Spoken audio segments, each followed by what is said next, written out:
Well, it's big interview time. Wow, we scored a good one here at Unadilla. Paolo Ciabatti, the general manager of Ducati Course Off-Road. And that's big because Ducati, legendary in street bike and road racing circles, but now off-road, and they put, we might say, their best man on the project. We're excited about having a motocross bike in Ducati colors coming soon. And the first part, we've seen Tony Caroli developing the bike, but he's going to race an MXGP round coming up.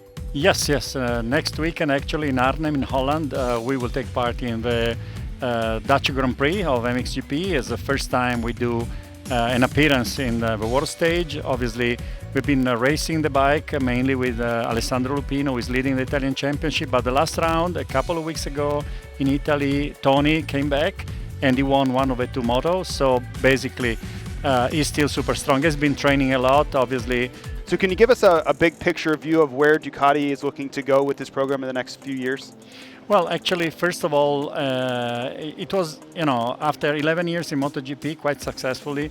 The last, I had a target actually to say, okay, before I retire or whatever, I want to win a world championship. So we won the championship in 2022 and won it again with Pecco Bagnaia last year.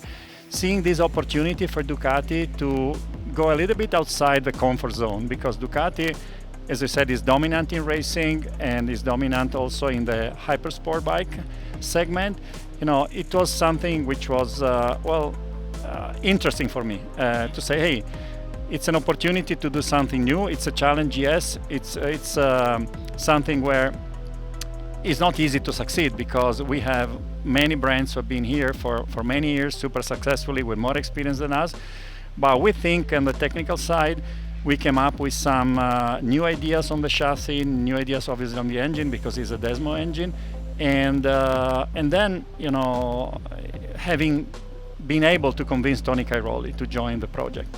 This was my target last year. I was still working obviously very intensely in MotoGP, but then I started a conversation with Tony, understood that for him, at this point in his life, it was important still to ride the bike, and joining a project of an Italian brand trying to come to the world stage with a motocross bike would be an opportunity also for him. So that is awesome, the success of MotoGP, and to have Tony Caroli, a rider of his caliber, developing the bike and racing.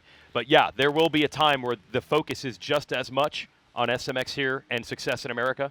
Yes, definitely. First of all, the U.S. market is the largest market for off-road motorcycles, so it has obviously a big importance for Ducati because the bike, the 450 MX, we're gonna be producing next year, starting April, May. So it's gonna be available at the dealerships sometimes around June, July. 25. 25. Wow, 25. Yep.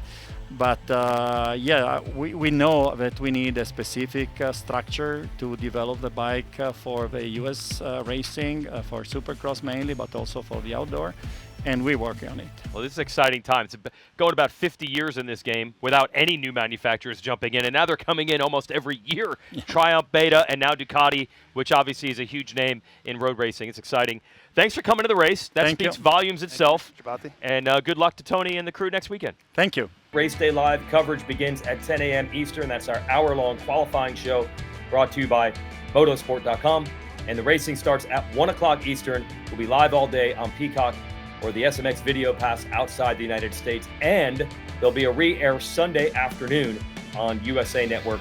Maybe get some people checking out the superstars of SMX. This weekend from Budds Creek, that's about a half hour outside of Washington, D.C. So if you're anywhere nearby, just come and check it out in person.